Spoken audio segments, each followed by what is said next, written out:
bem-vindo, meus amiguinhos fascistas e opressores.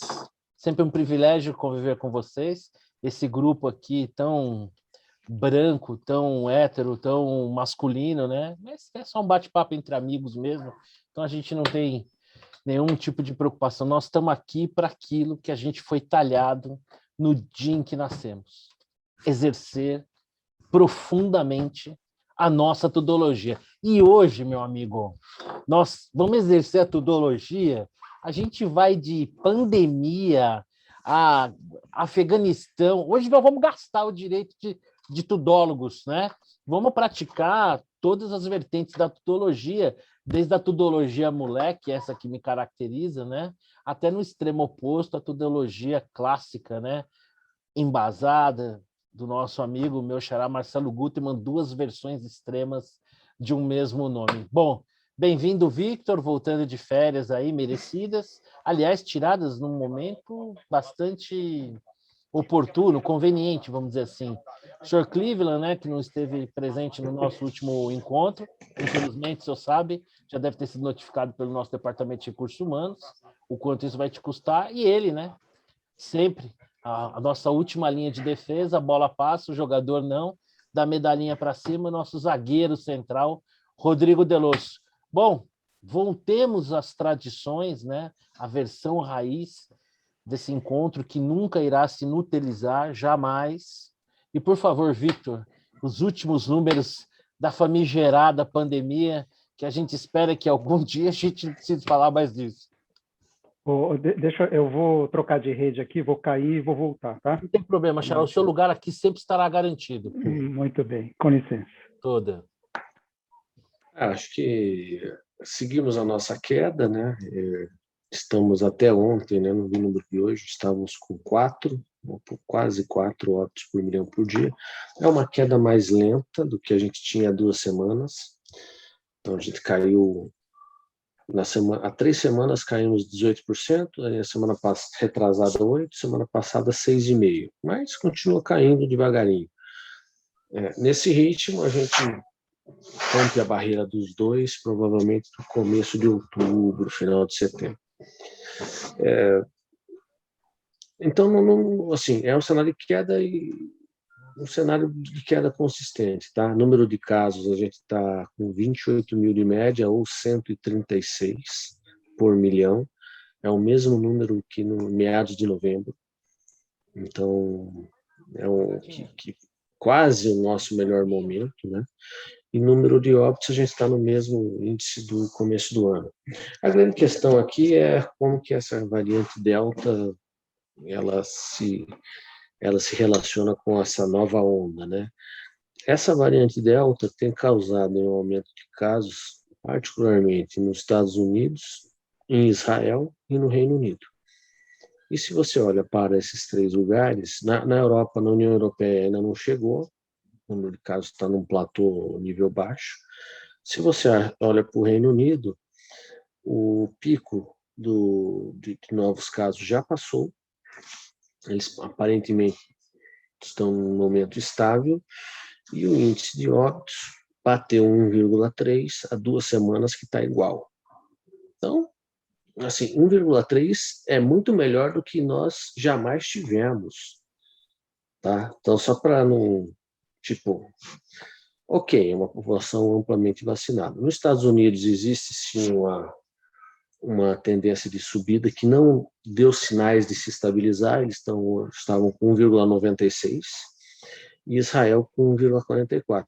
Agora, de qualquer maneira, por onde se veja essa variante, mas ela não chega nem aos pés dos picos registrados na terceira onda, sei lá, na onda anterior, nem aos pés, né? Em todos esses lugares não chegaram a bater 10, 11 óbitos por milhão, e aqui não há sinais que vai chegar nem perto disso. Então é possível, por exemplo, que Estados Unidos e Israel ainda subam um pouco, mas depois, como sempre, vai estabilizar e vai cair.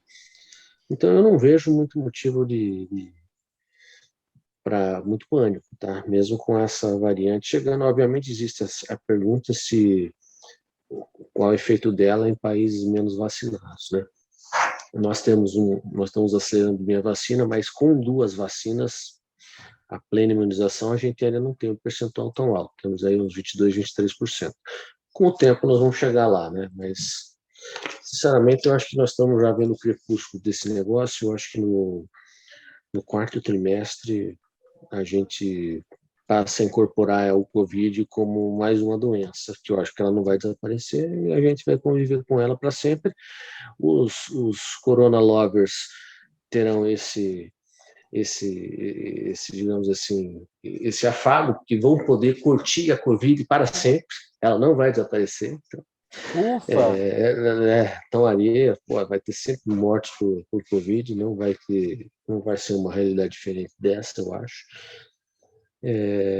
Mas ela deixará, obviamente, um legado aí de desgraça, né? Sei lá quantos mil mortos, um excedente de mortos, um número razoável, devemos passar de 600 mil, alguma coisa do gênero, mas um excedente muito grande aí esse ano, sem contar a desgraça que foi crianças ficarem 1 ano e meio sem escola, desgraças de toda sorte, né? Mas eu acho que tá chegando no fim. Acho que uma das coisas que nós poderemos comemorar aí com o fim da pandemia vai ser o uso indiscriminado da palavra ciência, né?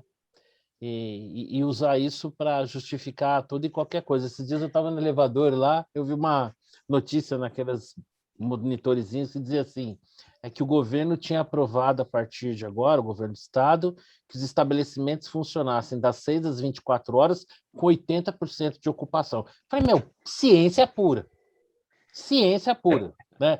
Quer dizer, 80%.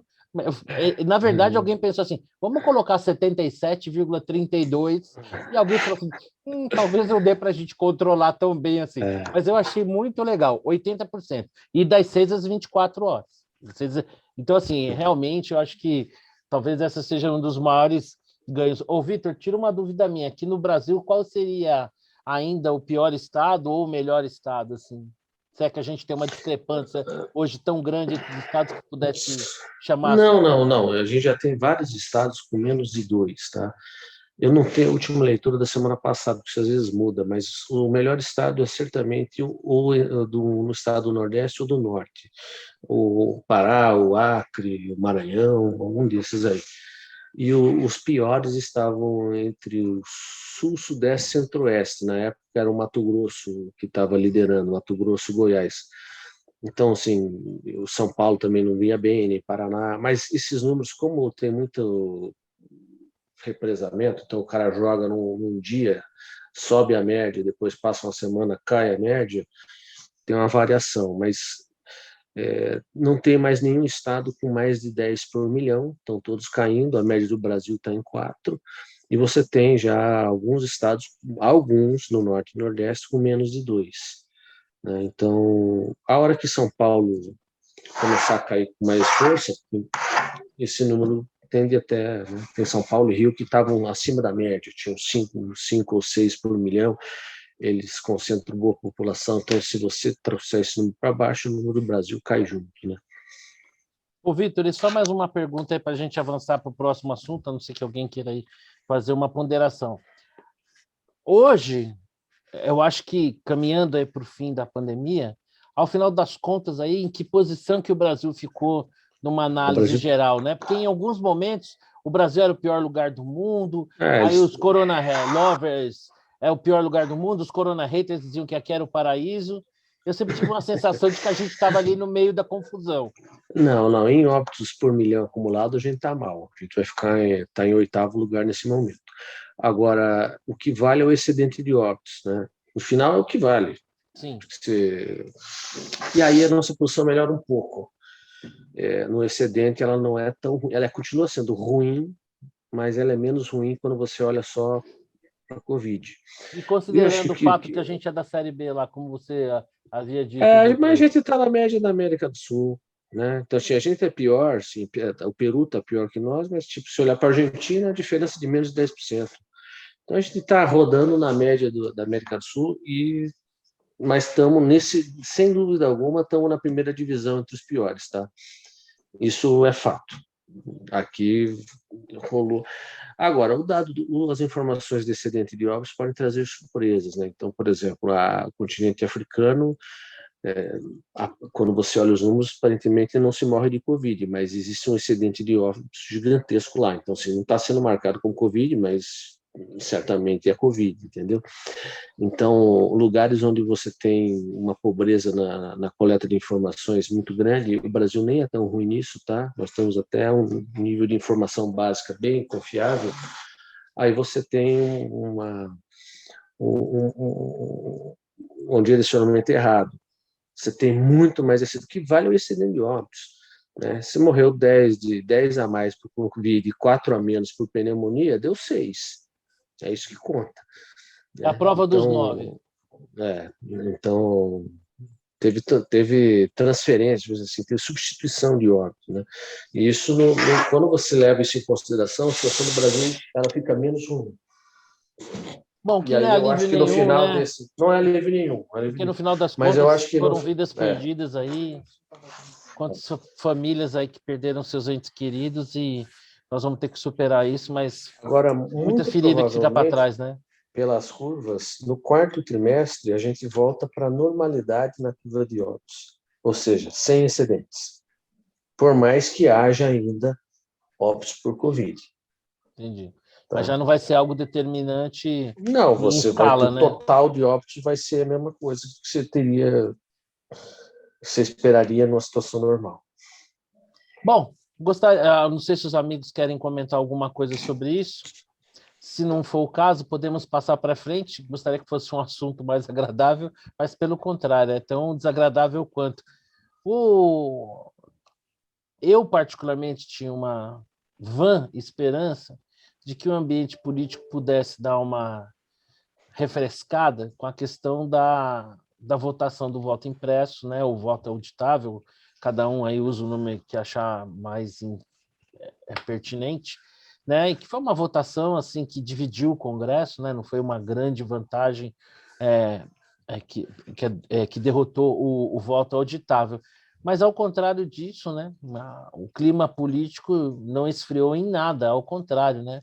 O presidente da República está encaminhando para o Senado Federal um pedido de impedimento do ministro Barroso e do ministro Alexandre de Moraes, né? E, sem sombra de dúvida, a prisão do presidente do PTB, Roberto Jefferson, foi determinante. Então, eu queria começar aqui, vou começar pelo meu xará, perguntando para ele aí, que dia que vai ser o golpe, a hora, vai ter golpe, não vai? Quem atenta mais contra a democracia é o Bolsonaro, é o judiciário? Por favor, suas considerações gerais sobre o caos nosso de todo dia. Eu vou tomar emprestada a frase e o Cleveland vai me matar por conta disso, mas paciência, as instituições não estão funcionando. Então, já roubei, viu? Então, é assim, o Bolsonaro é um cara incontrolável, né? É aquela coisa a natureza é essa. Não tem muito como esperar outra coisa. Como diria meu pai, jaqueira só dá jaca, né? Não dá rosa. Exatamente. Ficar debaixo de uma jaqueira, olhando para cima, não é uma rosa que vai cair na sua cabeça. Exatamente. Então, toma jaca na cabeça, não tem muito jeito, né? E os outros agentes políticos, né? Eu vou evitar a palavra instituição, porque está meio, como diz o Cleveland, está meio desmoralizada essa palavra, né? Os outros agentes políticos estão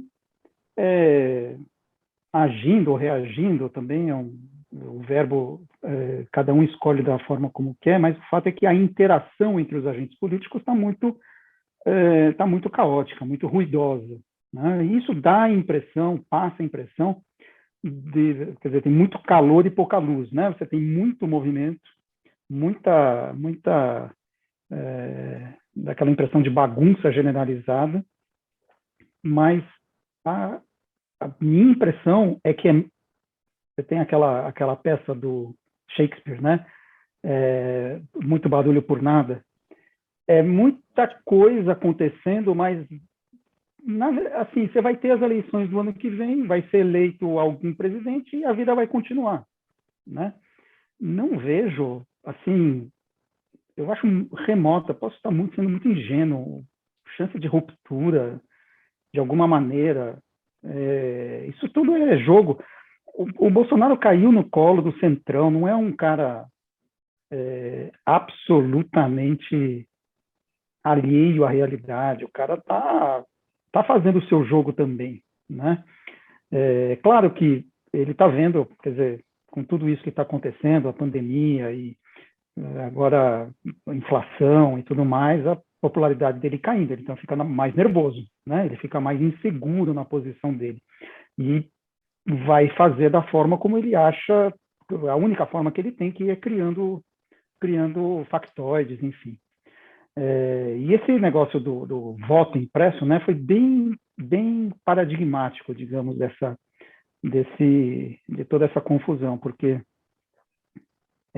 foi, digamos assim, ou é ainda uma bandeira muito cara, né, que poderia ter tido algum sucesso, a gente não sabe, mas uma chance maior de sucesso se o Bolsonaro fosse um ator mais racional, né, menos problemático nesse sentido da relação com outros agentes políticos, e mesmo perdendo, continua sendo a bandeira, né? Continua sendo o cavalo de batalha dele. Então, assim, a conclusão que eu chego é que tanto faz. No fundo, no final do dia, o que ele quer, a forma como ele leva a política é na base do confronto, o tempo inteiro, né? Essa é mas os outros agentes também estão ultrapassando os seus limites. Putz, verdade. Essa questão da prisão do Roberto Jefferson, enfim, completamente arbitrária, né? Cada um está jogando com as suas armas, digamos assim, né? Não tem santo nessa briga aí. Mas, para responder a sua pergunta, acho que chance de ruptura eu acho muito remota.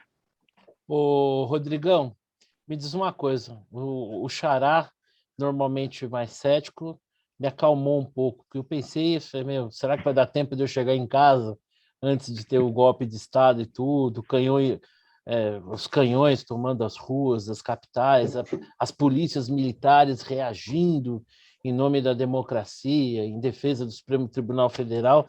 Me diz uma coisa, nesse samba do crioulo doido aí, como é que você, o que você está vendo? Quem é que de fato está tentando contra a democracia? É o nosso presidente que coloca em dúvida a lisura do processo eleitoral, ou o Supremo exorbitando recorrentemente das suas funções? Ou é meia elite mesmo, mussarela? Está no mudo. Até difícil dizer, porque eu acho que é tudo uma cumplicidade de tudo quanto é lado, né? Você poderia fazer um trocadilho agora, Rodrigão. Você poderia dizer que é de tudo um pouco. Entendeu? De tudo um pouco. Ó. Pois é. Ficou legal. Ai, ai. Gente, assim, eu acho que quem exorbita mais, assim, à medida, vamos lá, à medida que o presidente não peita o STF, eu acho que ele atenta contra a democracia também. Porque ele deixa o STF exorbitar das suas funções. É isso. Então, assim, mas seria mim papel do presidente ou do Senado? Só fazendo uma pequena provocação. O papel do Senado vamos dizer assim, monitorar o STF, mas não faz isso, né? Porque está com o rabo preso. Então, cabe ao Executivo alinhar aí as expectativas dos dois poderes, né? Acho que tem que alinhar as expectativas. Eu acho que ele está se omitindo. Então, ele atenta... Sem querer jogar um pouquinho de gasolina na sua fala, mas, assim, em termos práticos, assim, o que você diria que o presidente poderia fazer? Assim? Porque, por exemplo, ele vai encaminhar, se já não encaminhou nas últimas horas, um pedido de impedimento do ministro Barroso e do ministro Alexandre de Moraes, presidente do Senado. Além disso, o que você acha que ele poderia fazer mais? Sei lá, em vez de ficar vociferando loucamente a respeito do voto impresso e não sei o quê, ele poderia falar com mais altivez contra o STF, dizer que assim não funcionam as coisas, tudo no mais, assim, elegantemente, né? Falar que assim não vai dar certo, que o povo não gosta, poderia fazer uma carta, solicitar a presença de um cabo e um soldado, um para levar a carta e outro para dirigir o jipe para levar essa carta, por exemplo. Você sabe que dependendo da função que o sujeito exerce no governo, o motorista é só motorista, precisa de alguém do lado para levar o pacote. Aí, tá vendo? Mas não esquece do mecânico também, tá, Marcelo? Isso. Aí, talvez. Já seria uma Mecânico comitiva é só mais mecânico. completa. E o cara para regular o carburador também, que é importante. E a gente viu que está faltando esse cara, né? Não, mas, gente, o que está faltando é assim, um alinhamento aí de expectativas, né? Entre os poderes. Assim, está sendo uma cumplicidade só. Todos os poderes, né? Eles não estão funcionando direito. Então, sei lá, cara, na hora que o Bolsonaro nomeia o ministro que nomeou, ou o procurador que nomeou, a gente começa a pensar assim, qual que é do presidente também, entendeu? Então, assim, o que eu estou vendo, essa lambança, ela tem uma parte, ela existe porque os poderes não peitam, não se opõem à incursão do outro no seu quintal. Só tem Então, peso, não tem vezes chama, contrapeso. né? Hã? Só Às tem vezes peso, não chama, tem né? contrapeso. Então, exatamente. Às vezes que é isso mesmo. Esse que é o ponto, entendeu? Às vezes que é isso, não sei. Então, assim, se você está me perguntando, quem que atenta mais contra a democracia? No meu ponto de vista, está todo mundo atentando contra a democracia. Não está ninguém segurando nada. Então, assim, eu acho que as medidas do STF estão atentando. Eu acho que as medidas do STF, elas me incomodam porque elas violam direitos civis. Os indivíduos, os direitos individuais, e ninguém está fazendo nada. Nem o Ministério Público está fazendo nada. Ninguém está fazendo nada, enfim. E isso é que me incomoda. Não é a questão do presidente. O presidente é uma parte do negócio. O presidente é só um ator, vamos dizer assim, bastante coadjuvante nesse negócio, porque não fala nada. Deveria falar, isso não pode. O Senado deveria falar, isso não pode, e assim sucessivamente. Mas quando até a Câmara deixa o seu deputado lá ser preso, aí você vê que é tudo cumplicidade, é um conluio entre todos os poderes. Mas o ponto que me incomoda é o STF dizer agora que os indivíduos não podem censurando os indivíduos, basicamente a partir de processos de procedimentos que são ilegais. O Cleveland, dando sequência aqui a esse desabafo do nosso zagueiro central, eu perguntaria o seguinte: já foi preso jornalista, deputado, presidente de partido político, prisões que para muita gente foram arbitrárias, sem entrar no mérito da qualificação pessoal de cada um dessas pessoas que foram presas. A minha pergunta é, quando é que nós vamos rodar? A gente deve dar um tempo no programa ou, como a gente é mundialmente conhecido por meia dúzia, podemos ficar tranquilo? Marcelo, eu vou te falar uma coisa, viu? O que está mais me incomodando de toda essa história é a não observância do devido processo legal. Eu venho dizendo isso de longa data, né? Você começou tudo errado com um processo dentro do Supremo, aberto pelo Toffoli, jogado na mão desse... Como é que é o nome do tio Chico? Eu até esqueço. O Lex Luthor, o Alexandre de Moraes, meu Deus, será que o Alexandre de Moraes, que acha que pode fazer de tudo, né? Pode mandar prender, soltar e assim por diante. Então, começa por aí, já tem um erro.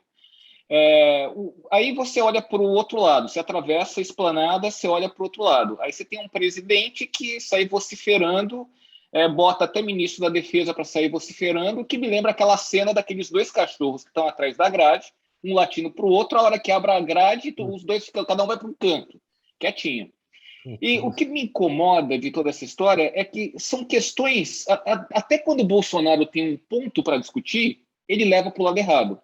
Porque essa questão Ele erra até quando está certo, Cleveland? Pois é, essa questão do voto, eu acho que poderia ter sido melhor negociado. Não que eu acho que tem que mudar do voto da urna eletrônica, mas para o voto impresso. Mas você poderia ter uma saída do voto impresso dentro de uma caixa, uma verificação com base estatística, a possibilidade de um candidato recorrer de uma eleição desde que ele pague a contagem. Então, tem várias formas de você tentar negociar algo que você chegue a um consenso. Mas não, o Bolsonaro chega lá, chega atropelando, faz de tudo, apronta de tudo, aí quer levar para o Senado um pedido de impeachment. Ok, qualquer presidente, aliás, eu e você, a gente pode fazer isso, tanto é que levaram. Tanto é que ano passado eu contei mais de 40 e tantos pedidos de impeachment contra ministros supremos. Alguns, na minha visão, deveriam ter sido levados à frente. Mas quando o Bolsonaro vai fazer isso, quando ele vai questionar, ele questiona pelas razões erradas também. Então, o que está aparecendo nessa bagunça toda é que fica uma discussão interminável, enquanto isso a economia derretendo, enquanto isso tudo indo para o buraco. Indo para o buraco e afeta ele mesmo, né? Pior de tudo é que a queda da economia está afetando ele mesmo e ele cada vez mais, ao invés de resolver o problema, ele cria mais problema. É impressionante. Ô, Vitor, e aí, meu amigo, você está aí pensativo? Você já sabe o dia, eu a acho hora que do golpe ou ainda não? não, não tem nada de golpe, isso aí não vai acontecer. Eu só acho que a teoria portiana da felicidade, do progresso, estamos melhorando, aquilo para mim cada vez mais é uma utopia portiana. Você acha? Eu só vejo a coisa piorar. É. Eu só vejo piorar. Acho que agora ele também está vendo, viu, Vitor? Você nunca ouviu falar que no fundo do poço tinha um pote de ouro? Mas é por isso que o Vitor está vendendo todos os negócios dele no Brasil e está indo embora, você vê? Ainda não. Ainda tenho compromisso com o Brasil. Pelo menos por um tempo estamos juntos. Mas eu vejo. Nossa, falou com entusiasmo. Entusiasmo. Não, esses cenários de pesquisa eleitoral são apocalípticos. Não sei se está na pauta, né? Mas, pelo amor de Deus. A gente é aqui só um nortezinho, mas podemos conversar. Eu acho que, assim, o Bolsonaro, ele tensiona realmente o ambiente, porque ele é um ser beligerante. Então, ele não consegue... eu acho que ele não consegue ter um tempo de harmonia, porque ele não gosta, ele não está acostumado com isso, né? A vida dele, deputado, era sempre arrumando uma treta. Então, ele age como presidente tal qual um deputado baixo clero arranjando a confusão. Então, se tiver a coisa meio mal parada, ele vai arranjar uma confusão. Tipo a torcida da Portuguesa, não tem com quem brigar, briga entre eles mesmos.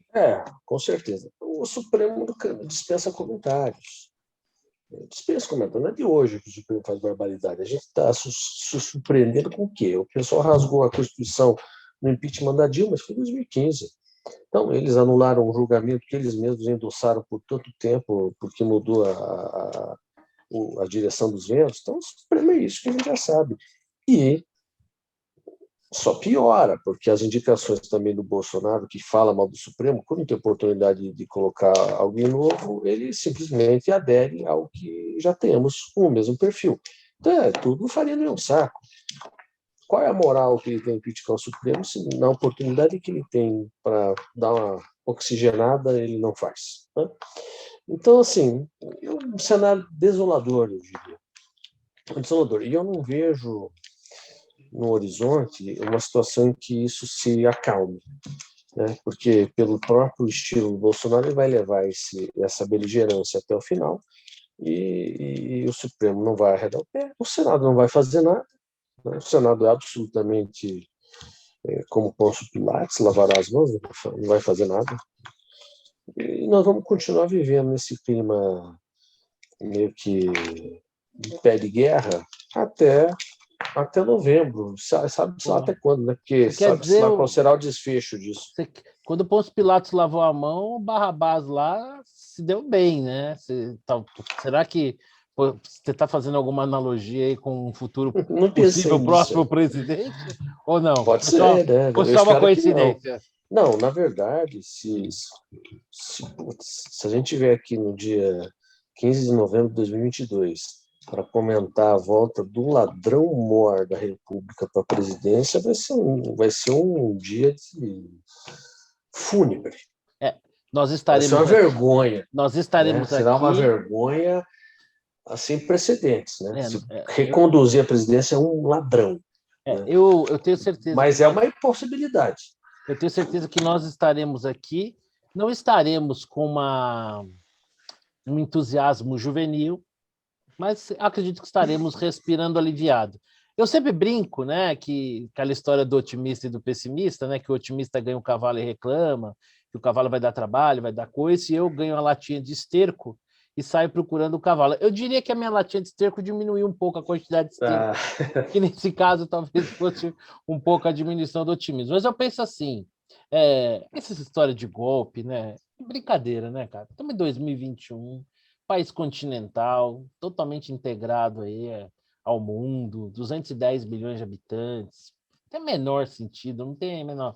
O que existe é um clima de clássico, véspera de clássico, né? Então é rojão, barulho lá no hotel do time adversário, latinha de cerveja no ônibus do time adversário. O jogo vai ter o jogo, vai ser disputado, carrinho, bola, carrinho por trás, nego vai ser expulso, mas quem ganhar vai levar os 3 pontos. Então, assim, eu concordo com o Xará e eu faria menção a um outro poeta, esse popular, que marcou muito a época aqui da nossa geração, um gravador de música de sucesso, né, de blockbusters, que era o Guilherme Arantes, né, que ele falava numa das suas canções, tanta loucura por tão pouca aventura, né? Então, acho que esse clima está tensionado, não vai dar em porcaria nenhuma, só que também é aquela história, essa corda vai ficar esticada, porque o Bolsonaro sente também, a meu ver, que se ele baixar a guarda, o pessoal vai para cima. Então ele mantém aquele moral da tropa dele ali, aquele clima de beligerância, que é mais ou menos naquela figura que eu ia usar, juro por Deus, e o Cleveland fez uso dela, que é aquele videozinho dos 2 cachorrinhos latindo, né? E com um portão ali entre eles, mas um portão que está aberto, que era só estar um do lado do outro. O que eu penso assim, em relação a quem faz mais mal à democracia ou não? Não me parece razoável o presidente, por exemplo, falar de público que tem provas de fraude e, ao final, não apresentar essas provas. Então, acho que ele falhou muito nesse sentido. Acho, de fato, que ele foi um péssimo advogado para a causa do voto impresso. Se ele não tivesse falado nada, ele tinha ajudado mais a causa, era capaz de ter tido mais voto a favor, porque a gente sabe que a gente está numa polarização tão louca que se o Bolsonaro encontrar a cura do câncer, tem muita gente que vai dizer que ele está destruindo empregos na indústria farmacêutica, na medicina em geral. Mas eu penso que o seguinte, o Bolsonaro ele é parte, ele é um candidato à reeleição, ele faz parte de uma disputa e tudo. A mim, assusta muito o papel do TSE, que para mim ele se torna cada dia menos imparcial. Essa última medida tomada nessa noite, né, em que o TSE obriga as plataformas a deixar de monetizar os perfis de tônica mais simpática ao presidente, supostamente sobre a falta de verdade, a desinformação, que é um conceito que daqui a pouco é como fake news, né? Você cria esse negócio sem explicar muito bem o que é, e a partir daí você vai tomando medidas. Então, quando o Tribunal Superior Eleitoral interfere numa relação que é originalmente privada, né? Sob esse pretexto, seria mais ou menos como estivesse interferindo em que empresa vai anunciar num determinado jornal por conta da linha editorial. Porque se existem problemas, esses problemas eles têm todo um processo legal, tem que ser julgado e condenado à luz da lei. Então, eu acho que exorbita aí. Assim como o STF, né? Ele exorbita no seu papel, né? Esses dias eu vi um vídeo onde uma jornalista provocava um procurador dizendo que o STF agia ocupando, preenchendo lacunas que, eventualmente, os legisladores haviam deixado. Então, onde havia uma indefinição, né? E aí o procurador respondeu muito pertinentemente a ela, dizendo assim, então é como se o presidente começasse a dar encaminhamento aos processos que estão parados no STF há anos, né? Então, 2 erros não fazem um acerto. A minha sensação é que, assim, eu gostaria que o Bolsonaro falasse menos, eu acho que o Bolsonaro é extremamente beligerante, ele é isso mesmo, mas isso não é o ideal para investir a instituição que ele investe, que é a presidência da República, mas, a meu ver, hoje nós temos uma ditadura do judiciário em curso, com o judiciário extrapolando absurdamente as suas atribuições. Sobre esse tema, alguém quer fazer mais alguma ponderação antes que a gente pegue um avião e cruze o mundo para o ápice da nossa tudologia? Não, né? Então vamos lá. Bom, vamos pegar aqui um voo direto para Cabul, deve ser um aprazível destino. Aliás, uma sugestão de férias aí, né? Quem tiver um inimigo daqueles pode sugerir Cabul como um destino, especialmente agora que tem uma troca de poder. No nosso Deve ser grupo, barato lá, né? eu acho que deveria pagar, né? Porque se me pagarem, eu não vou, né? Mas é que acho que se bobear, quando eu fui para o Marrocos, eu coloquei um turbante daqueles lá, passei batido. Ninguém dizia que eu não era um local meio marrom assim, então aí que tinha cara mesmo, não tinha jeito.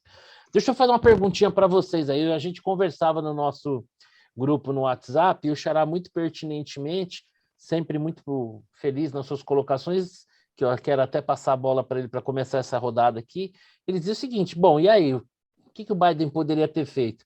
Xará, existe aí, parece que um discurso predominante de que os Estados Unidos não conduziu muito bem a sua saída do Afeganistão. Você não concorda muito com isso, né?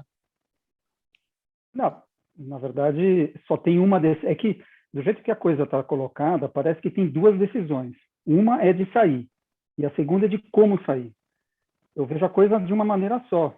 Só tem uma decisão, que é de sair. O resto está condicionado por essa decisão.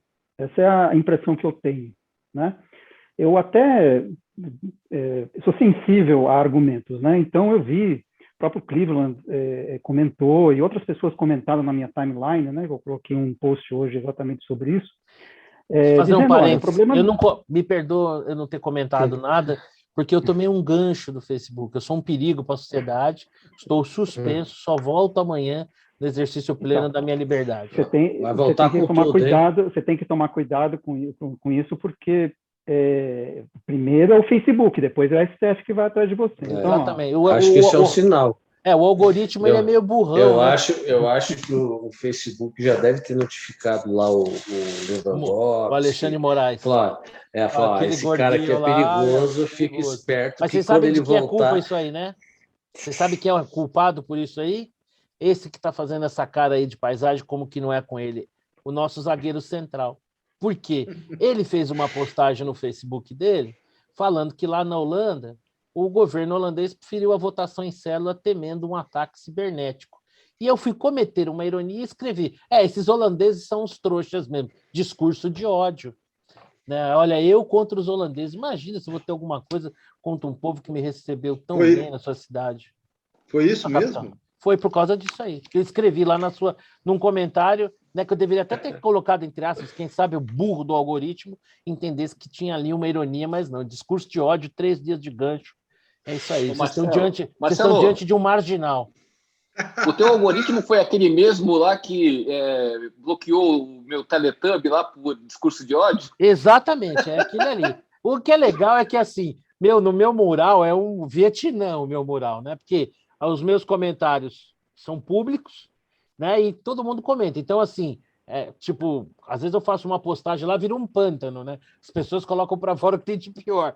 E, cara, é gado para cá, não sei o que, ninguém toma gancho. Agora, só porque eu falei que os holandeses estão trouxa brincando, me ferrei. Mas, Xará, desculpa. Da próxima vez você chama os holandeses de gado, e aí, quem sabe, você não tá tudo liberado, né? Tá não, agora certo, eu vou fazer, né? Que nem minha tia. Minha tia, os aluninhos dela ali, né? 6, 7 anos, ela brincava. Ela dizia assim, toda vez que a titia falar, eu amo muito você, quer dizer que eu tô, né, falando que vocês são uns... Aí eu vou sempre escrever, agora eu vou inverter a lógica. Xará, desculpa, eu te interrompi, só para contar que eu estava tomando um gancho. Tá de gancho. Eu gostaria de ter comentado o seu texto. Perfeito. Então, veja, sou sensível aos argumentos, fui procurar, fui ler, né? Fui ler várias coisas e tal.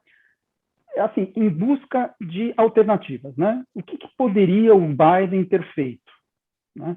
Dadas as informações que ele tinha na mão. E sem colocar, sem aliviar para o lado da inteligência americana, enfim, que falhou na hora de avaliar o real poderio do exército afegão, né? Obviamente falhou. A única coisa que eu achei foi num artigo na Economy, em que alguém fala que ele poderia ter deixado um pequeno exército de uns 2.500 soldados, que era para fazer essa transição entre sair e para proteger ali os interesses americanos, tá? Falei, caramba, mas você deixa 2.500 soldados lá, eles vão ser trucidados pelo Talibã, né? Quer dizer, a impressão que eu tenho é que não existe meio termo. Ou você está, ou você não está. Quer dizer, como o que, na verdade, as pessoas, enfim, a opinião condenando a saída da forma como ela se deu, é um pouco gostariam de ter uma saída que nem o gato de, como é que é? Schrödinger, né? Em que você sai e não sai. Porque a hora que você sai, você tomou a decisão de sair e você transmite o poder para quem está lá. Acabou. Você tem que sair. Onde exatamente poderia ser diferente? É isso que eu não consigo entender, né? Outra coisa e isso está na minha bola fora hoje, já vou adiantando, como é que você passa 20 anos e não consegue construir nada, né? Esse é o problema. O problema não é essa. A saída ela é consequência de 20 anos de um processo que você não conseguiu construir nada, não construiu um governo, não construiu um exército, não construiu nada. Caiu, castelo de carta, né? Bastou o embarque do último soldado americano para tudo ruir. Porra, 20 anos para isso? Esse é o problema. O problema não é a saída em si, acho, né? Ô, Cleveland, como você foi citado aqui pelo nobre deputado, eu vou, antes de dar sequência aos trabalhos da nossa comissão, lhe dar a palavra, 2 minutos e meio, deputado Cleveland. O Gutermann deve ter visto que eu nem respondi na rede dele para não gerar uma polêmica interminável, né? Cada vez que você responde alguma coisa, entram 500 pessoas lá e fica uma discussão interminável, né? Então eu preferi ficar quieto e saber que a gente ia conversar aqui hoje. Vamos lá. Eu concordo integralmente com o Gutermann sobre por que entrou, por que ficou 20 anos, por que não fez nada. Até aí concordamos assim integralmente. A minha única pequena divergência com o Gutermann, e eu não respondi isso na rede para não gerar aquela polêmica, é que os Estados Unidos já vinha saindo aos poucos, né? Não foi de uma hora para outra, estou com 500 mil soldados aqui, vou tirar tudo de uma vez. Ele vinha gradativamente saindo. Nesse gradativamente saindo, ele teve tempo suficiente, a inteligência americana teve tempo suficiente de pelo menos identificar, no mínimo, aquelas pessoas que ajudaram os Estados Unidos durante o período que estavam lá e que seriam mais suscetíveis a sofrer sanções fortes do Talibã. E poderia, ao longo desse período, dessa saída que não foi de uma hora para outra, estar mais próximo num processo de discussão com a ONU, tentar arranjar uma forma que essas pessoas que seriam de fato afetadas pudessem ser as pessoas que seriam mais afetadas, né? Porque todo mundo é afetado, pudessem já ir saindo para alguns lugares com alguns países negociados. A impressão que eu tive é que foi mais ou menos o seguinte: olha só, o Biden não esperava que a coisa acontecesse tão rápido, o mundo inteiro achou que isso tudo bem, não ia acontecer nada, que ia ser uma maravilha, que ia sair, o governo ia tomar conta, ia levar as coisas para frente, com todo o histórico do passado das invasões americanas, e deixaram as coisas caminharem. Eu não acho que é só o Biden responsável. Eu acho que o Biden tem a responsabilidade no processo de saída. Eu acho que o mundo tem responsabilidade nesse processo de não entrar mais para tentar auxiliar minimamente as pessoas que seriam mais suscetíveis e, principalmente, quem entrou nos Estados Unidos da forma como entrou naquele momento, porque o que foi feito lá foi simplesmente um campo para venda de armas, negociatas e coisas do tipo. Por isso não se construiu nada lá. Mas eu entendo o ponto do Marcelo. Eu não acho que seja... E quando eu falei que poderia ser melhor trabalhado, não é questão de você tirar todo mundo que está lá, porque não tem como fazer isso. Mas gradativamente. E você deveria ter, ao longo de 20 anos, construído um mínimo de estabilidade. E não foi feito isso. Não, e nesse ponto, concordo com você. Agora entendi o seu ponto. São algumas pessoas, mais os aliados ali do negócio. Mas se você olhar a crítica que está sendo feita, a crítica não está se referindo a ela, está se referindo a isso especificamente. Está se referindo ao povo afegão, às mulheres afegãs. Se você pegar o que está na mídia, né, as mulheres afegãs vão voltar para a Idade Média. O que significa que Estados Unidos, os americanos não poderiam nunca sair de lá. Porque me parece que na Arábia tenha saído da Idade Média, né? Então, exato. Então vamos lá, vamos invadir a Arábia Saudita, vamos invadir o Irã. Esse é o ponto, né? Quer dizer, como é que você resolve esse problema? Não é com invasão, né? Alguma outra coisa, né? Com certeza, com certeza. E aí, Rodrigo? Por isso que eu não respondi, Gutermann, para não gerar uma discussão interminável. Ô, Rodrigão, e aí? O bom velhinho pisou na bola, ele não era tão bonzinho assim quanto o pessoal achava, deixou os afegãos para trás. Essa bomba estourou, não é só dele, mas estourou no colo dele. O Trump vem aí, suas considerações. É muito difícil de saber exatamente o que está acontecendo. Eu não sei se vocês perceberam, mas os Estados Unidos deixaram os armamentos lá. Inclusive, aviões caça, acho que são 16 ou 26 aviões, não sei. Mas eles fizeram uma sacanagem, o Rodrigo. Eles deixaram o Tucano lá também para os caras. Eu não sei exatamente. Assim, cara. Não. Tucano é bom para treinar. É bom esse avião, bom para treino. Deixaram tanques. Eu imagino, assim, o que eu entendi dessa história, eu não entendi bem a história, para ser bem honesto, mas o que eu entendi da história é que, assim, eles deixaram todos esses equipamentos para que o exército do presidente que abandonou o país conseguisse controlar o Talibã. Na prática, ele criou uma Taliban Air Force. Exatamente. Na prática, ele armou o maior grupo terrorista do mundo. É isso que aconteceu no fim. Que, aliás, a história se repete, né? A guerra do Irã-Iraque não foi nada diferente disso, né? Então... Quem armou o Iraque foi os Estados Unidos. Aí a gente tem um ponto aí. Aí a gente está numa guerra de versão agora. Qual é a guerra de versão? Ele fez isso de propósito, para criar outra guerra. Pô, cara, eu não acho, entendeu? Mas tem gente que acha, vai criar outra guerra. Não, ele não entendeu o que estava acontecendo no Talibã, no Afeganistão, e não percebeu que as forças legais não iam defender o presidente. Eu acho que essa é mais verossímil, né? Mas, cara, isso é um erro gravíssimo da diplomacia norte-americana. E eu não estou colocando a culpa no Biden ou em quem quer que seja. É um erro gravíssimo. Não podia ter deixado as armas lá, então. Entende? Sim, nós estamos numa situação, eu acho que assim, a gente está numa situação agora extremamente desconfortável em todo o Oriente Médio com isso que aconteceu, né? Enfim, eu não sei qual que é a solução, não sei se foi proposital, se foi erro. Eu até acho que pode ter sido erro, porque a política externa do Obama foi muito ruim, e aqueles caras que fizeram aquela política externa estão de volta. Imagino que seja isso, os caras são muito ruins em política externa, eles não perceberam o que estava acontecendo. Nossa, incrível seu ceticismo, cara. Você, em vez de acreditar que nem a CNN lá, o Conselho da ONU, que pode ter um Afeganistão novo, inclusivo. Deixa eu só colocar, deixa eu complementar essa tua observação, Rodrigo. No governo Obama, era o Biden o cara que insistia na retirada das tropas. O pai da criança. Cara,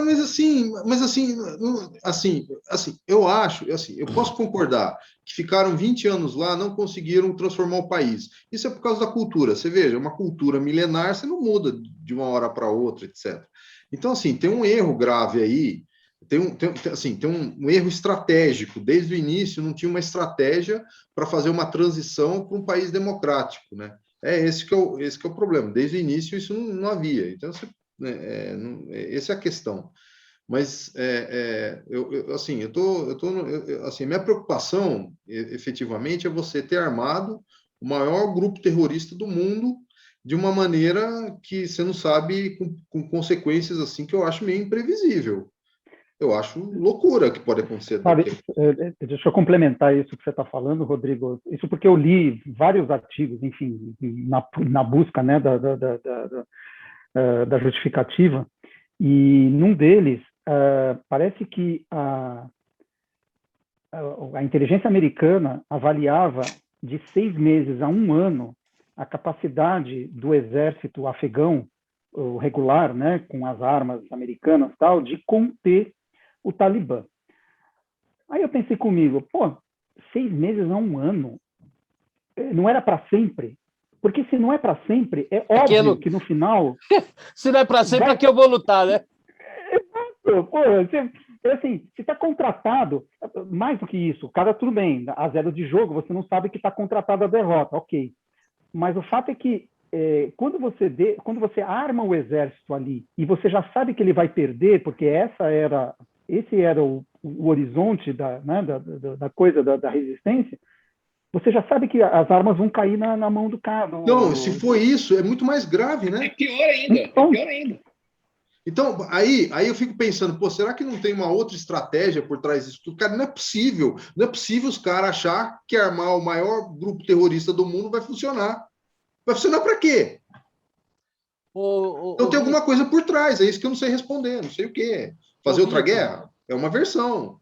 Sei lá, conter o avanço da China, que a China vai passar uma estrada no Afeganistão, não sei se vocês estão sabendo. Muito pelo contrário. Sim, a rota da seda, né? Então... É conter a China? Entenda-se aí o tipo de seda, seja ela qual for, né? Não, tudo bem, mas não sei. Aquela seda que você usa para enrolar um negocinho ali. Ainda mais que o Afeganistão é um puta produtor de ópio, né? Ô, Vitor, você compartilha da incredulidade do nosso amigo Rodrigo de Losso, que pensa que não é possível que os caras tenham feito uma barbeiragem desse tamanho? Não, eu acho que é possível, eles são incompetentes. Eu acredito na incompetência da política externa americana sob a gestão Biden, acredito. E veja, eu acho que foi um desastre monumental, né? Por mais que você desejasse sair, um dia tem que sair, mas não sair desse jeito, poder postergar a saída, tem N situações que você poderia fazer. Mesmo eles, os detentores do poder lá, o Biden e tal, não estão satisfeitos com o resultado. Então, se eles não estão satisfeitos com o resultado, imagine que foi horroroso mesmo a saída como um todo.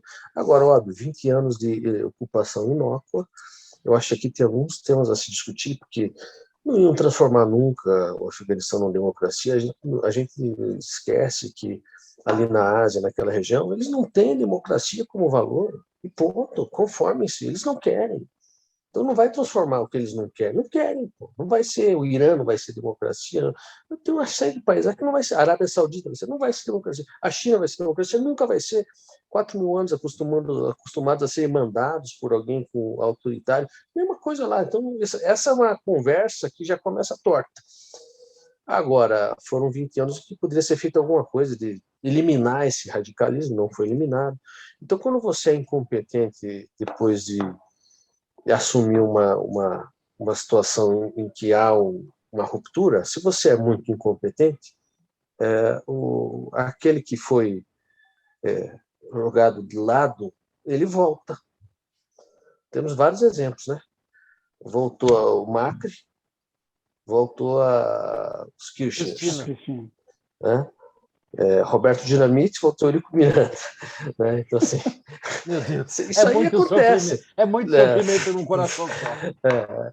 Assim, pode acontecer. Bolsonaro voltou para o PT, pode acontecer isso, né? E vai haver nesse caso um fator incompetência. Aqui houve uma incompetência. Você tem esses exemplos aí que se você não elimina o problema na raiz, né? Então, assim, sabe-se lá o que vai acontecer. Eu acho que foi um desastre, foi uma calamidade que aconteceu. E sabe-se lá como será a geopolítica da região com o grupo terrorista no poder. Agora estão querendo bancar os moderados, né? Estão vendendo um discurso que não é bem assim, né? Nossa, eu vi umas matérias fazendo uma versão light do Talibã. Pelo amor de Deus. Vergonha. Eles estão decapitando agora com certificado ISO, tá uma beleza. Práticas Não, mas peraí, Porto, você está confundindo. Eles não são Estado Islâmico, eles são Talibã. Talibã não, pelo menos até onde eu saiba, não cortaram a cabeça. É verdade. Não, eles dão tiro na cabeça. Eles não tiram na cabeça. Eu cometi um erro. Eles não cortam a cabeça, eles não fazem dão decapitações. Tiro. Eles executam as pessoas assim. Aliás, eu não sei se vocês viram o vídeo. Eu vi. Eu não sei de quando é. De uma mulher sendo executada em praça pública depois um discurso fundamentalista. É verdade, cometi uma injustiça. Pelo contrário, né, o Talibã ele mata com práticas ESG, né? Todo o processo de impacto ambiental, governança, uma beleza. Nossa, eu vi um especialista na CNN dizendo que agora o Talibã tem governança. Eu falei, não, cara, o cara não está falando isso. Né?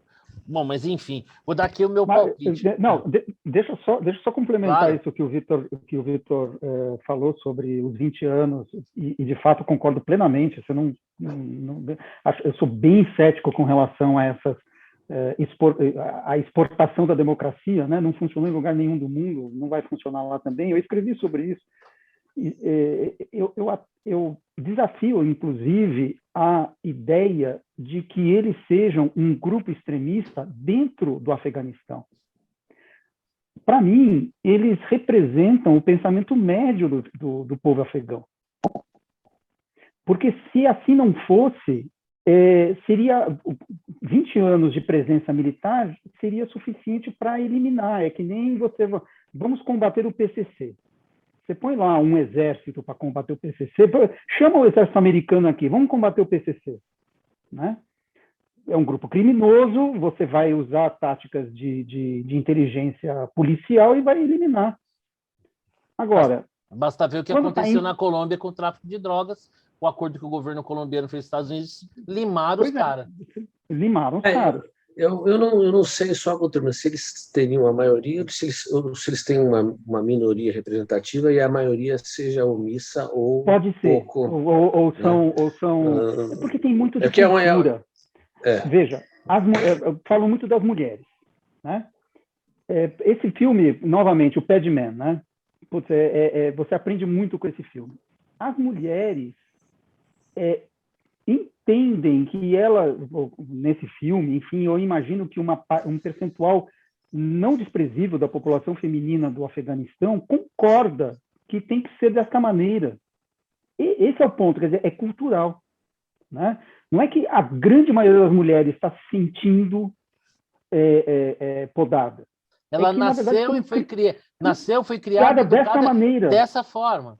Ela não conhece um outro. É a nossa visão, até arrogante, né, ocidental, de imaginar que aqueles valores que são nossos, a gente pode impor também nessa cultura. Não que isso seja uma concordância com esse espaço, mas existe aquele traço cultural. Eu vi um documentário que são um grupo de mulheres que saem por regiões mais afastadas de Paris, onde tem uma predominância muçulmana, e são francesas que vão assintosamente em bares frequentados só por homens, enfrentar aqueles homens muçulmanos, né, dizendo, nós estamos na França, você não vai mandar naquilo. E elas entrevistam algumas mulheres muçulmanas pelas ruas, né, e elas falam, não, me visto assim porque eu quero. Eu gosto de me vestir assim, né, com a burca ou com lenço. É exatamente isso que você falou, Xará. Isso, eu não estou dizendo que está certo, eu acho que elas teriam muito a ganhar se pudessem evoluir, digamos assim. Né? Mas é preciso entender que o Talibã não veio de Marte. Sim, sem dúvida. Né? Nasceu no meio ali, faz parte do processo todo. Então, realmente, eu concordo, é muito difícil você exportar a democracia num contexto desse. Né? Eu vou dar só o meu pitaquinho aqui, que é o seguinte, bom, que os Estados Unidos levaram uma sova, foram lá, sacrificaram um monte de vida de militares, um turbilhão de grana, e parece que 20 anos a troco de absolutamente nada. Acho que isso aí é quase que uma unanimidade. Né? Essa retirada dos Estados Unidos é algo que vinha sendo construído, o Trump já tinha previsto isso. O que assim, para mim, o que chama atenção, e aí eu vou usar de todo o meu direito de tudólogo profissional, né, juramentado, né, que me permite opinar sobre toda e qualquer coisa, mesmo que não tendo autoridade para falar sobre a maioria delas, que é a seguinte: é impressionante a similaridade da cena dos Estados Unidos saindo de Cabul com a saída de Saigon e com a saída de Teherã. Uma diferença que nos dois casos originais foi um desfecho e algo que aconteceu. Né? A Revolução Islâmica no Irã foi uma coisa assim, foi muito rápido. Então, aquela saída ali da embaixada, né? Aquela imagem icônica, os americanos ficaram tanto tempo lá sequestrados, tudo, mesmo no Vietnã, você tinha uma guerra ali que eles bateram em retirada. No caso do Afeganistão, em tese, você tinha ali um negócio que já estava previsto, ó, estamos saindo, ó, estamos indo, estou subindo no telhado. Então, assim, e aí entra no que você falou, Xará, que eu pensei exatamente isso, cara. Se os caras tinham uma conta de quanto tempo aquele governo ia durar, a pergunta que eu faço é por que aquele governo ia ficar lá de braço cruzado esperando por uma derrota que seria iminente? Meu, o que o presidente do Afeganistão fez? Meu, caiu no mundo, vou ficar esperando aqui, vou ficar lutando 6 meses com um camarada que eu já sei que eu vou perder, vou embora agora. Então, a meu ver, o que chama a atenção, e aí sim eu acho que é uma marca indelével e que vai ficar no colo do Biden, né, é esse erro logístico de não ter operado melhor isso. Por exemplo, em Bagdá, vocês já devem ter visto em filmes, tem uma área lá em Bagdá que eles chamam de Zona Verde, né, que é um lugar ali, tem uma super segurança. Se fosse possível, eles tinham colocado ali aquele campo de força que a gente vê nos desenhos animados e criaram ali uma zona ultra master segura. Talvez uma decisão assim, criar ali em Cabul uma região que fosse ali um porto de saída, né, para que você fizesse uma movimentação. E não, né, cara? Os caras saíram como que dizem, 6 meses, 1 ano, dá tempo aí das coisas se ajeitarem, quem tiver que sair vai embora. E você vê os caras pendurados em avião. É uma coisa que se te falarem, você não acredita. Se eu falar para você que, você viu lá, meu, tinha tanta gente querendo fugir que os caras foram pendurados no avião e a uma certa altura despencaram lá de cima. Cara, parece até uma piada de mau gosto, mas tem vídeo rolando na internet em que você vê isso. Então, realmente, acho que assim, é uma barbeiragem e vou além. Eu acho que isso pode, normalmente, né, são raros os presidentes americanos que não se reelegem. O Trump foi um caso. E eu acho que o Biden, com esse episódio, acho que vai marcar muito a administração dele. Isso vai ser muito cobrado, porque a gente só viu as consequências ainda não vieram. Por exemplo, será que ficou o americano para trás? Né? Como é que foi esse processo? Né? Diga aí, Porto, tem uma consequência que vai assombrar durante muito tempo ainda. Lembra por que os americanos foram até o Afeganistão? Exatamente. Para evitar células terroristas. Se você tiver atentado terrorista nos Estados Unidos, por algum motivo, e descobrirem que veio do Afeganistão, amigo, segura na tanga, não vai ser fácil.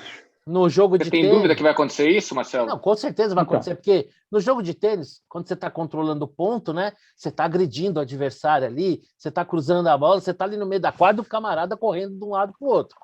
Então, ali naquele momento, o máximo que ele consegue é jogar a bolinha para o teu lado da quadra.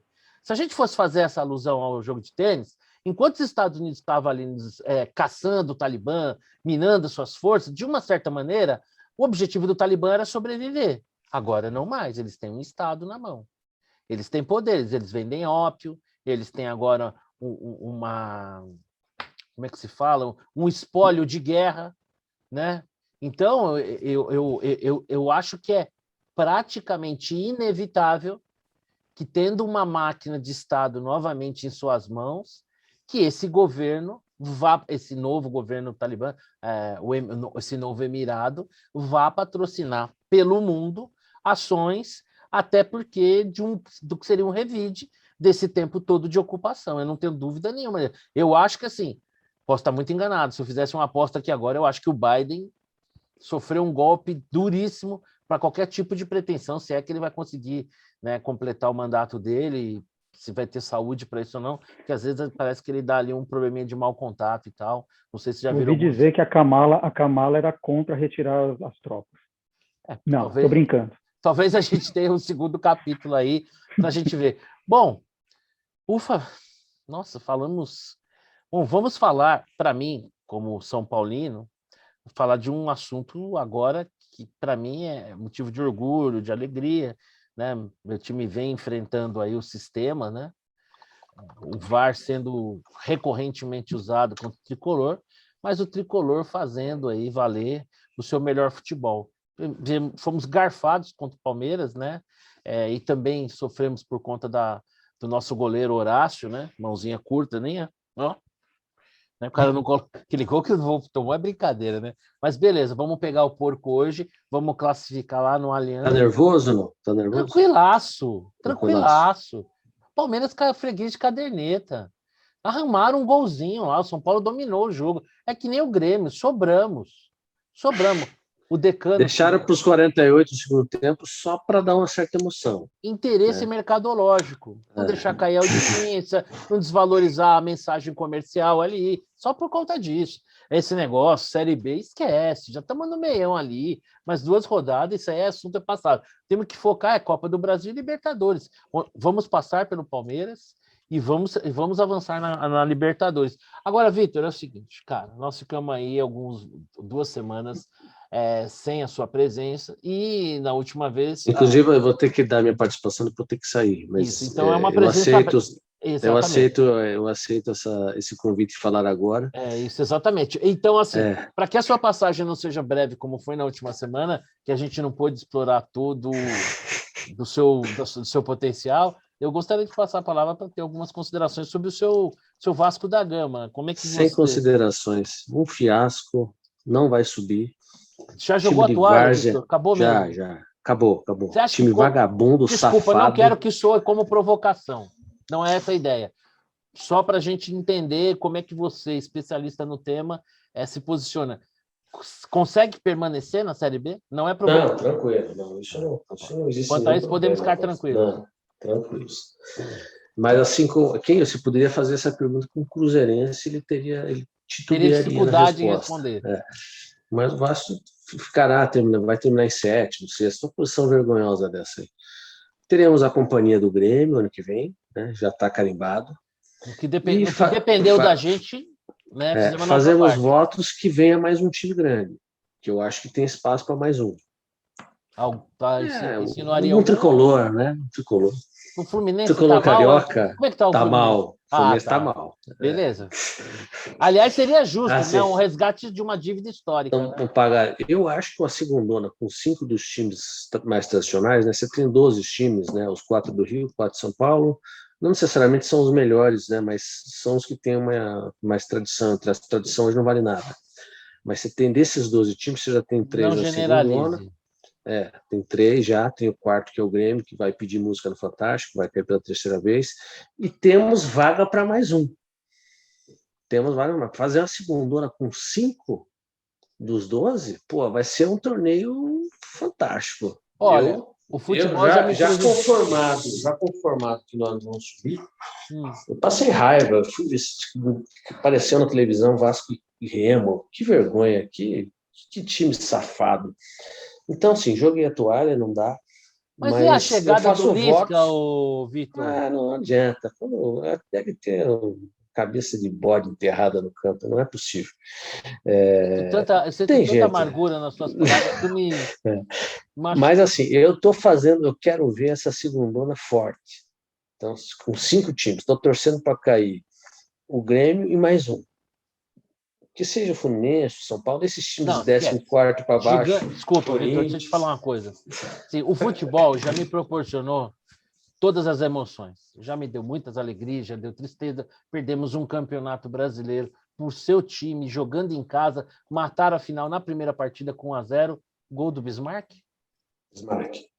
Isso. É um excelente time que o Vasco tinha. Já vivi todas as emoções. 3 vezes campeão da América, 3 vezes campeão do mundo. Agora, algumas emoções ainda não tive. Copa do Brasil, que estamos buscando, e Série B. Desculpa, porque simples, gigante não cai.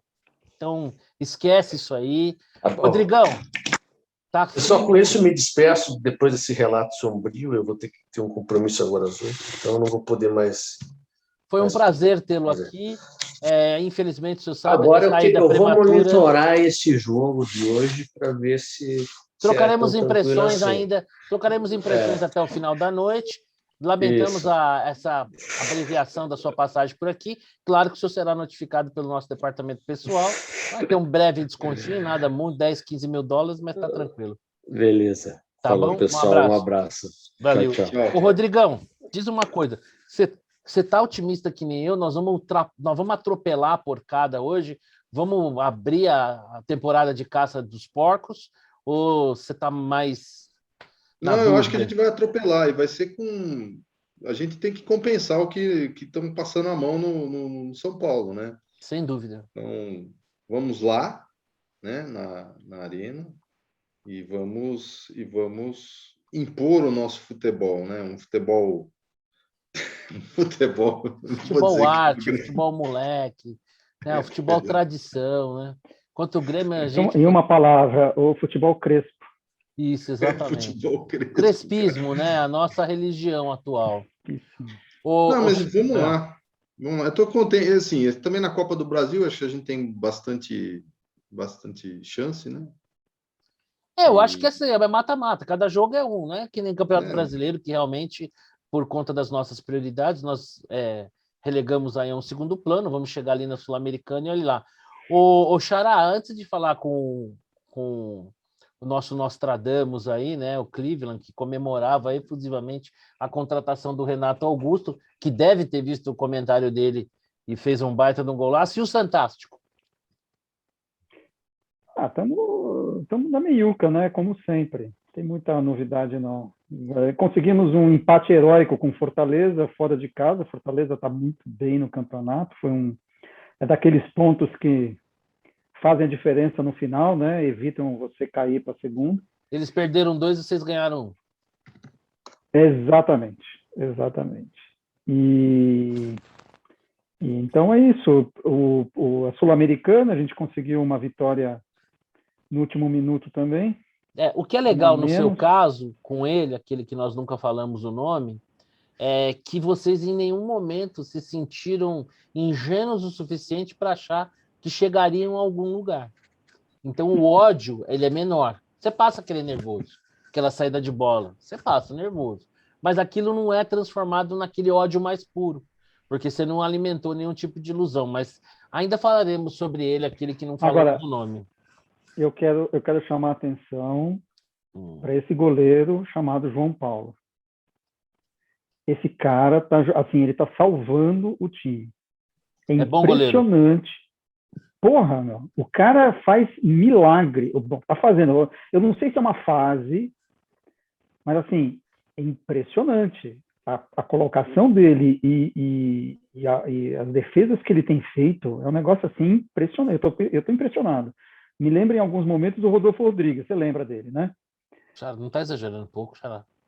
Então, falando que teve um lance que, assim, repetiu o Rodolfo Rodrigues, assim, 3 bolas que ele pegou na meio pequena área.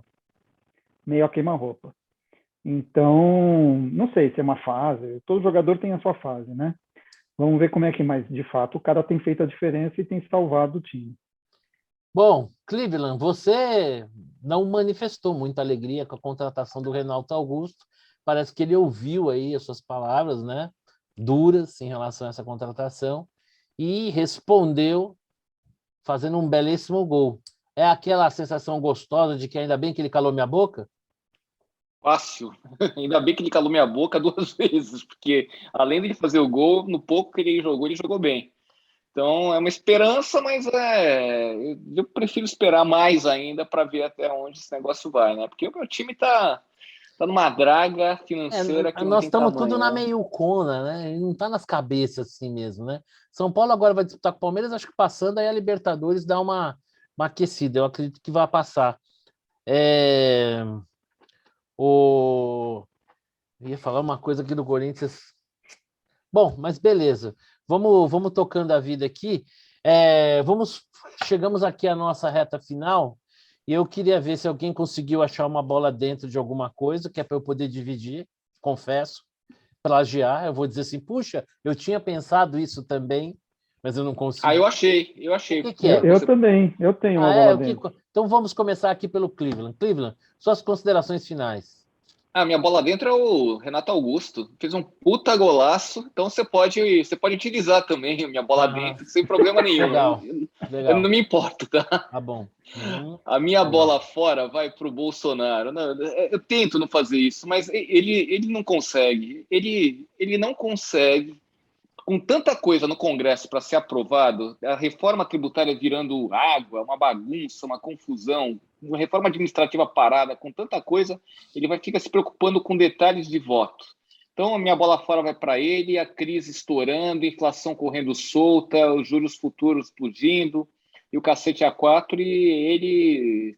Ah, não pode falar cacete A4, né? Desculpa. Não pode, né? Vai dar merda, provavelmente, mas tudo bem. Não tem problema. Tudo bem.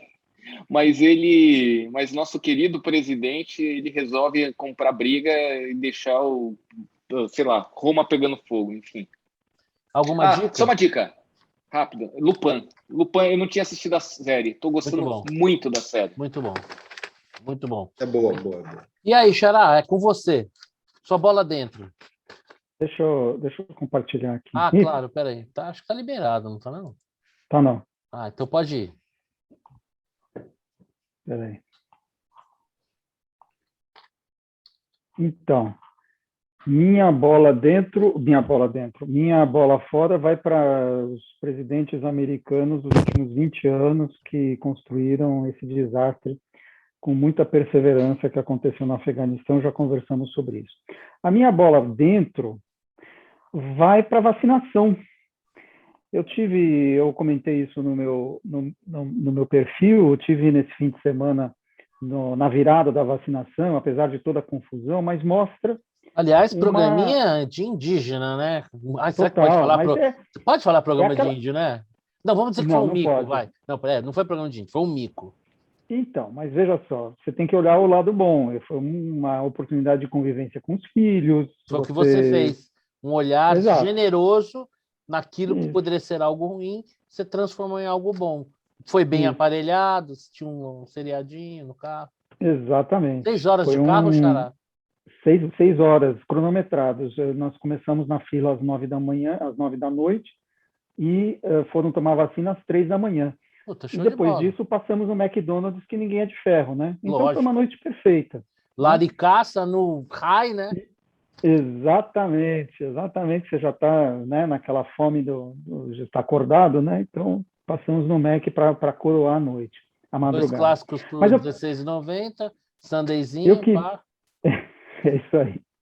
Eu queria chamar atenção justamente para isso, para o aumento do ritmo de vacinação. Esse gráfico aqui, ele mostra na linha laranja o número de doses aplicadas na média móvel de 7 dias, né? O azul é as doses diárias e a linha laranja é a média de 7 dias.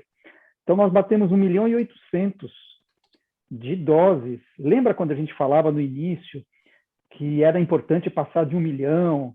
Passou de 1 milhão uma vez, a gente começou a comemorar, né? Agora nós estamos com uma média de 1.800.000 por dia, né? De média. Então não é teve ocasião, está sendo comum passar de 2 milhões de doses por dia de vacinação, né? E a linha verde é a média móvel de entrega de doses por parte do Ministério da Saúde, a média dos últimos 30 dias, que também está subindo, né? Então, hoje nós estamos com alguma coisa como 1.600.000, 1.700.000 de doses por dia sendo entregues, né? Então, demorou, início com percalços, tal, mas nós hoje estamos vacinando algo como 0,55% da população por dia, né? Que não é um índice espetacular, mas é um índice bom, né? Os países que mais vacinaram mais rapidamente, né? Tipo Israel, Canadá, mesmo Chile, chegaram no pico a vacinar 0,8%, 85% da população por dia. Nós estamos vacinando 0,55%. Estados Unidos, quando atingiu o mesmo nível de vacinação nosso que nós temos hoje, né? Hoje a gente tem mais ou menos quase 60% da população vacinada. Nesse nível, Estados Unidos já estava vacinando só 0,08% da população por dia. Já tinha diminuído bem o ritmo de vacinação. Então, de fato, assim, apesar de todos os percalços, tem sido um sucesso. A gente vai chegar até o final de setembro, provavelmente nesse ritmo, ou no mais tardar a primeira semana de outubro, vacinando todas as pessoas acima de 12 anos de idade com a primeira dose, né? Então, esse é o nesse ritmo, né? Se mantivesse esse ritmo. E por fim, Lupin, porque eu peguei a série, baixei a série, porque eu sabia, bom, vai demorar, né? Baixei a série para assistir no carro.